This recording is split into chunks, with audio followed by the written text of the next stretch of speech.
आज के सेशन में स्टार्ट करेंगे ज्योग्राफी क्वेश्चन। ओके, तो स्टार्ट करते हैं। आज जो है ओके, तो पेन आई थिंक वो बहुत ही पतला हो जाता है, तो स्टार्ट करते हैं। तो शुक्र ग्रह के वायुमंडल में घने और पीतावर्णी, ये जो है ये इम्पोर्टेंट इसलिए, पीतावर्णी बादल किससे बने होते हैं। ओके, तो ऑप्शन देखते हैं।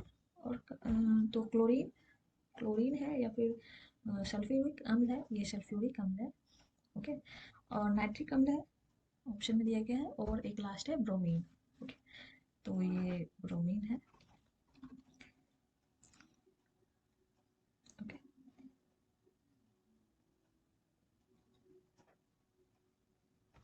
तो घने बादल जो होते हैं ये शुक्र ग्रह के, आपने देखा होगा। एक पहली बात तो ये, जैसे कि ये ग्रह है शुक्र ग्रह, तो मॉर्निंग स्टार इवनिंग स्टार तो ये हर कोई जानता है, कॉमन सी बात है। और ये जो आपने अगर फिगर आउट में अगर देखा होगा, ये कहीं पे गूगल पे आप देख लेना, तो ये जो येलो कलर का रहता है, पीला कलर बोला जाता है, और ये जो आवरण रहता है ना, ये यही जो आवरण रहता है, इस कलर का आवरण रहता है, उसका थोड़ा सा कलर बहुत ही अलग टाइप का रहता है। ऑरेंज और येलो जो है ये मिक्स रहता है।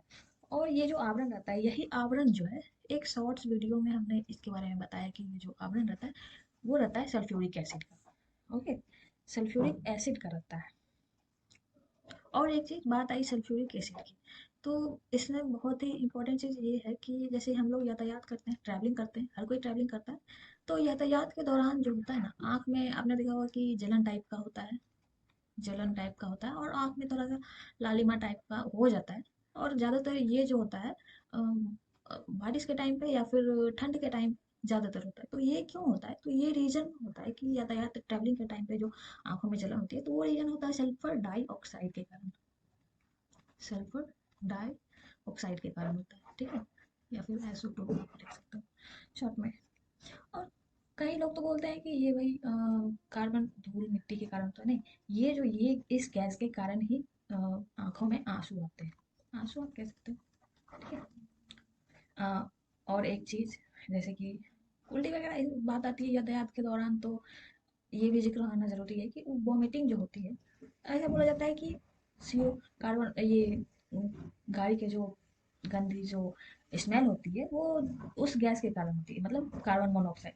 नहीं, वैसे नहीं होता है। तो यातायात के दौरान जो होता है वॉमिटिंग का प्रॉब्लम, तो वो होता है ये मस्तिष्क का जो इम्बैलेंसिंग होता है ना, मस्तिष्क का बैलेंसिंग जो होता है वो बिगड़ जाता है। बिगड़ता है कैसे?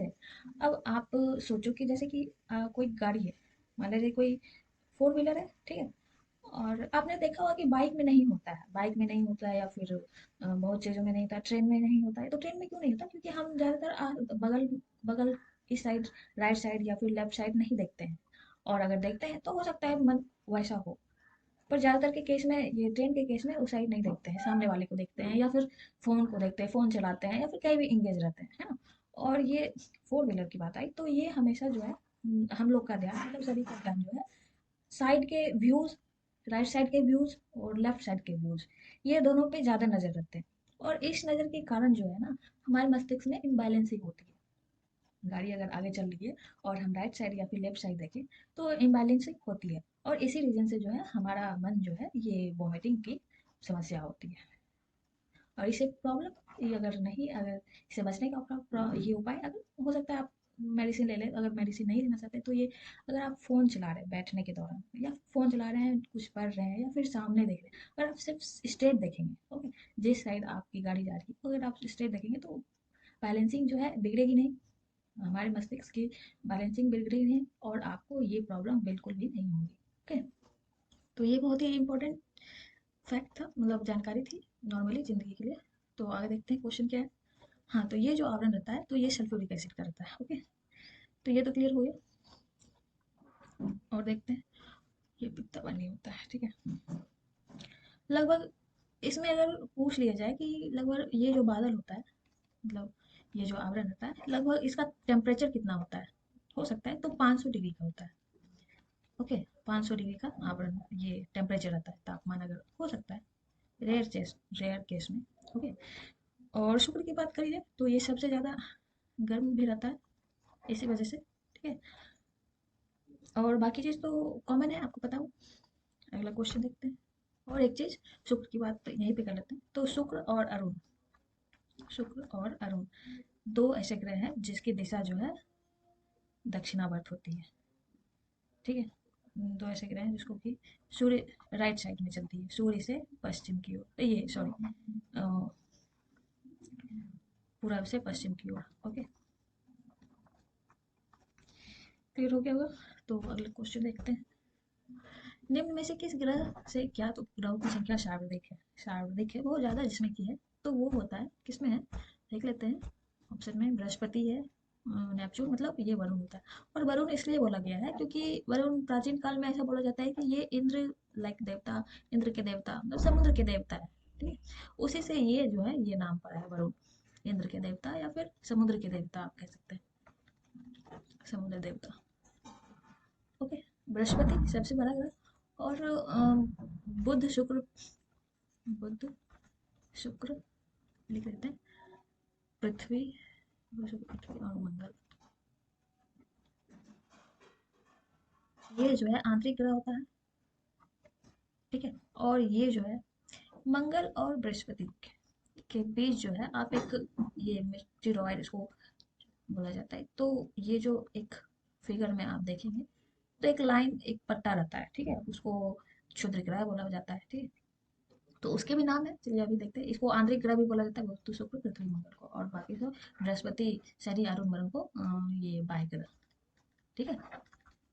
तो यहाँ इसका आंसर होगा शनि, शनि। इसका टेम्परेचर, इसका भी देखते हैं क्या है। एक तरीके से इस प्राकृतिक उपग्रह है, पृथ्वी का एकमात्र नहीं। शनि जो है चंद्रमाओं को, मतलब चंद्रमा या प्राकृतिक उपग्रह कह सकते हैं इसको, चंद्रमा या प्राकृतिक उपग्रह, पृथ्वी का एकमात्र उपग्रह है जो कि चंद्रमा है, सबको पता होगा उपग्रह। और हमारे सौर मंडल में जो है, सौर मंडल में 200 से अधिक जो है चंद्रमा है, 200 से अधिक, काफी ज्यादा है, 200 से अधिक अधिक चंद्रमा है। तो ये मैक्सिमम जो है इसमें है शनि में। लगभग अगर नंबर पूछा जाए तो 146, 146। बाकी सब में इसमें भी देख लेते हैं। मंगल में, मंगल में कितना है, तो मंगल में 2 है। और बृहस्पति में 95, 95 है। नेपच्यून में लगभग 14 है। ओके। और नेपच्यून, अगर वरुण की बात आई तो अरुण की भी देख लेते हैं लिख के। ओके, तो अरुण में लगभग 27, नेपच्यून से ज़्यादा है, ठीक है। तो सबसे लार्जेस्ट किसका है, तो शनि का है। उसके बाद कितना किसका है, बृहस्पति का है, ठीक है। हो सकता है सीक्वेंस वाइज भी याद रखना जरूरी है। अगला देखते हैं कौन सा है। तो ये तो बहुत ही इजी क्वेश्चन है, पर फिर भी देखते हैं। तो ये अपनी, बताइए इसका आंसर कौन सा होगा। तो ये नहीं होने का रीजन क्या होता है पृथ्वी पर दिन रात रात। तो ये पृथ्वी अपनी कक्ष पे जो है, दूरी पे आप कह सकते हैं, जैसे कि ये सौर मंडल है, राइट। तो यहाँ जैसे पृथ्वी है, ये सूर्य है, और बुध शुक्र पृथ्वी। तो ये जो है अपने अक्ष पर जो है 23 डिग्री, 23.5 डिग्री लगभग जो है झुकी हुई होती है, और इसी वजह से दिन रात और रात का जो फर्क होता है, ठीक है। और एक चीज देख लेते हैं। जैसे कि अगर पूछा जाए इसमें और क्या पूछा जा सकता है पृथ्वी के बारे में, तो अगर 12 घंटे, अगर डे एंड नाइट अगर इक्वल पूछा जाए तो वो होता है कब, जब केवल अगर भूमध्य रेखा के समीप स्थान रहे, समीप रहे। अब कौन कौन से जगह है या फिर कब आते हैं वो टाइम पीरियड ध्यान रखना है। तो भूमध्य रेखा के समीप के स्थानों या फिर जितने भी जगह है, बात एक ही है, जगह पर ही होते हैं। ओके, होते हैं। आई थिंक ये जो है पेंसिल बहुत पतला लग रहा है, ठीक है। तो हो गया। अगला देखते हैं जल्दी से। बाह्यतम, ये जो है चट्टानी भाग कौन सा है। तो कौन सा है? ये है स्थल मंडल। पृथ्वी के बाहर जो तनी भाग को क्या कहा जाता है? तो स्थल मंडल कहा जाता है। और एक चीज, सबसे जो है प्राकृतिक उपग्रह का प्राकृतिक उपग्रह का प्राकृतिक उपग्रह का कठोर बाहरी चट्टान खोल है। कठोर बाहरी चट्टान, चट्टानी खोल है, एक तरीके से उनसे आवरण टाइप का। ठीक है। अब ये अगर घिरा हुआ हो, मान लिया जाए यह ऊपर के वातावरण और नीचे के एटमोस्फियर से घिरा हुआ है, दोनों चीज़ से ये घिरा हुआ है। ठीक है, ये भी क्वेश्चन बहुत इंपॉर्टेंट है, पॉइंट्स जो है आप ध्यान रखिए। तो ये जो है एक तो वातावरण, वातावरण और दूसरा एस्टेनोस्फियर। ठीक है,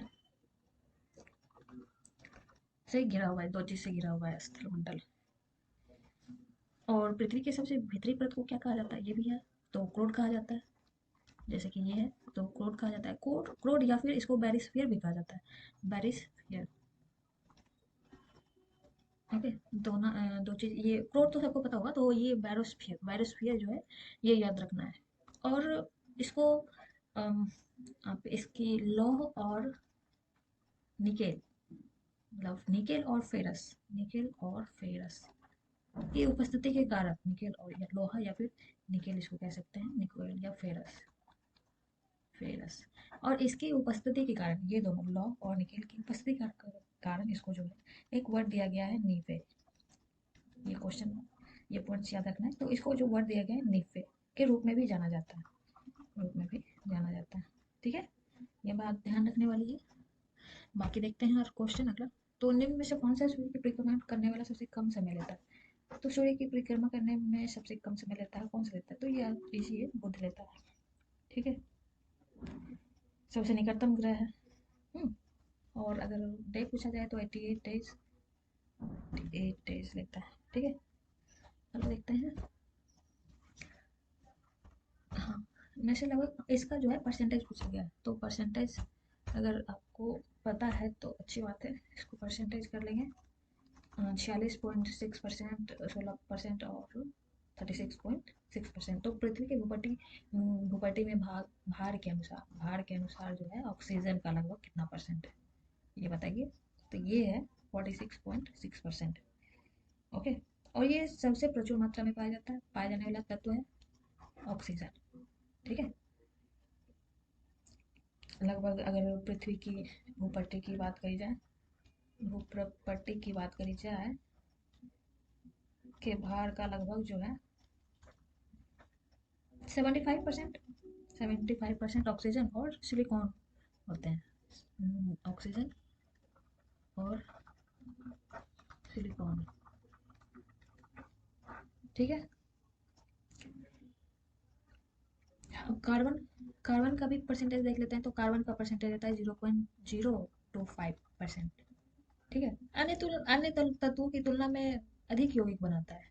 हाँ ठीक है, और हाइड्रोजन लगभग, हाइड्रोजन का भी देख लेते हैं। तो हाइड्रोजन लगभग 0.14 भाग बनाता है। ओके, तो ये परसेंटेज याद रखना है, अगर ये पूछा गया है तो ये भी डेफिनेटली पूछा जाएगा, पूछा जा सकता है। ओके, अगला क्वेश्चन देखते हैं। तो ग्रहण के दौरान जो है, या फिर कोई भी ग्रहण हो, सूर्य ग्रहण हो या फिर चंद्र ग्रहण हो, कोई भी ग्रहण हो, तो उसमें जो छाया पड़ता है, ठीक है, तो छाया पड़ने वाला जो काला भाग होता है वो क्या कहलाता है? तो देखते हैं, प्रछाया उपछाया। तो ये सूर्य की रेट जो क्या होता है कि सूर्य का जो बाहरी भाग होता है तो उसको ग्रीट बोला जाता है। ओके, ये इसका होगा प्रछाया। प्रछाया क्यों? क्योंकि छाया के मध्य और सबसे गहरे भाग को ही प्रछाया बोला जाता है। छाया के छाया के बीच का भाग, फिर मध्य, आप लिख सकते हैं मध्य, और गहरे, गहरे भाग को ही प्रछाया बोला जाता है। ठीक है, इन दोनों के बीच के भाग को। हो गया हो क्लियर? अब ये शो के, तो ये तो भारी आवरण हो गया, और उपछाया जैसे प्रछाया हो गया वो वैसे ही उपछाया हो जाएगा। अर्धछाया, इसको अर्धछाया भी बोल सकते हैं। अर्धछाया है जो तब बनती है जबकि प्रकाश स्रोत केवल आंशिक रूप से किसी वस्तु से ढका होता है, मतलब आधा ढका हुआ होता है। जैसे कि ये जो सूर्य ग्रहण के दौरान जो पूरा ढक जाता है ना, तो पूरा ढक जाता है तो वो प्रछाया हो गया, प्रछाया हो गया। और अगर आधा ढक जाए, किसी भी चीज़ में। तो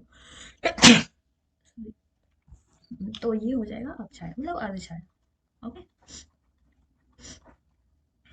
अब ब्लैक होल के बारे में आपको पता होगा कि ये एक जो है यहाँ ये एक ऐसा जगह होता है जो कि गुरुत्वाकर्षण इतना मजबूत होता है यहाँ ब्लैक होल के बारे में। तो यहाँ गुरुत्वाकर्षण ग्रेविटेशन इतना अधिक होता है, मतलब इसका अंदाजा नहीं लगाया जाता है कि कोई भी कण जो है, यहाँ तक कि विद्युत चुम्बकीय विकिरण जैसा भी जो है प्रकाश लाइट, इससे जो है बच नहीं सकता है। इसका इससे समझ सकते हैं कि यहाँ पे कितना हैवी गुरुत्वाकर्षण होगा, हैवी ग्रेविटेशन होगा। जबकि ये विकिरण नहीं नहीं पहुंच सकता है, विकिरण जैसा जो है यहाँ तक नहीं बच पाता है। तो क्या क्या कोई भी चीज़ बच पाएगा जब लाइट ही नहीं इतना मजबूत, जब विद्युत चुम्बकीय विकिरण जैसा लाइट जो है यहाँ तक नहीं बच पाता है, तो ग्रेविटेशन का तो बहुत ही ज़्यादा यहाँ पे रहता है। ठीक है, तो ये रीजन है। और अगला देखते हैं क्या है। तो अंतरिक्ष विमान जो है, इसके संदर्भ में पूछा गया है कि निम्न में से किस ग्रह का एक का ग्रह का भी भाग चंद्रमा नहीं है। एक भी चंद्रमा नहीं है, है ना। तो एक भी चंद्रमा नहीं है तो किसका एक भी चंद्रमा नहीं है। तो ऑप्शन एक देखते हैं किसका किसका है। बृहस्पति शनि का, बिल्कुल बृहस्पति शनि का है। तो वरुण मंगल का भी बिल्कुल है, और अरुण वरुण का भी है। तो ये जो है बुध शुक्र का जो है, ये एक दो ऐसा ग्रह है जिसका कि कोई चंद्रमा नहीं होता है।